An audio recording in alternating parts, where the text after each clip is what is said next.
Les vaccins dangereux pour la population. Mais oui Thomas, est-ce que vous saviez que les vaccins provoquent l'autisme ? Alors malheureusement, j'ai fait un débat sur ce thème-là il y a quelques semaines dans Ça se comprend, et c'est une des phrases qui a été prononcée par un de mes invités. Donc j'étais au courant, mais j'imagine que ça surprend quand même beaucoup de monde. Mais oui, vous avez raison, il s'agit d'un mensonge. Il n'y a, pour les téléspectateurs qui nous regardent, il faut quand même le préciser, il n'y a aucune enquête scientifique sérieuse qui permettrait de faire un lien entre des campagnes de vaccination et des cas d'autisme qui se déclaraient dans la population. Et pourtant, ce mensonge, on le retrouve dans la bouche du président des États-Unis d'Amérique, Donald Trump, qui, lors d'un débat durant la campagne américaine de 2016, n'y allait pas par quatre chemins pour qualifier ce phénomène. Un magnifique enfant de 2 ans, il est allé se faire vacciner et une semaine plus tard, il a eu une énorme fièvre, il est tombé malade et maintenant, il est autiste.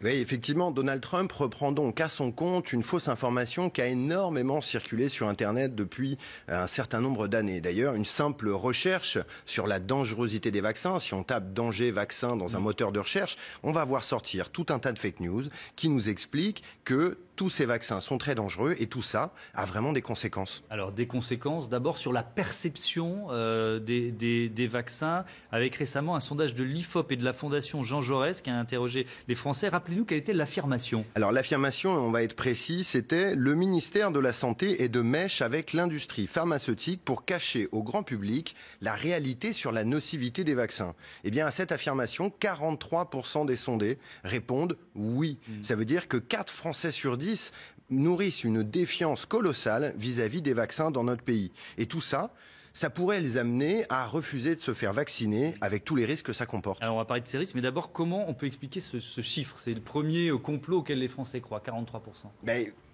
Tous les spécialistes s'accordent à dire qu'il y a quand même un parallèle à faire entre la présence de tout un tas de récits complotistes sur Internet et ces croyances auprès de la population. D'ailleurs, ces experts pointent du doigt la responsabilité des plateformes. Alors ces derniers temps, il y a eu quand même un petit pas en avant de la part des GAFA sur ces questions. YouTube a décidé d'arrêter de recommander à ses utilisateurs les vidéos d'antivax, comme on dit. Ouais. Amazon a décidé de supprimer de Prime, son service de vidéo à la demande, tout un tas de films qui expliquaient que les vaccins étaient absolument dangereux pour la santé. Donc il y a une réaction des grandes plateformes, des GAFA. Ne pas se vacciner, on va rappeler la base, ça peut avoir des conséquences. Mais oui, parce qu'en fait, il faut savoir que pour que pour qu'une population soit protégée d'une maladie, il faut que la couverture vaccinale, c'est-à-dire le pourcentage de la population qui va être vaccinée, dépasse les 95%.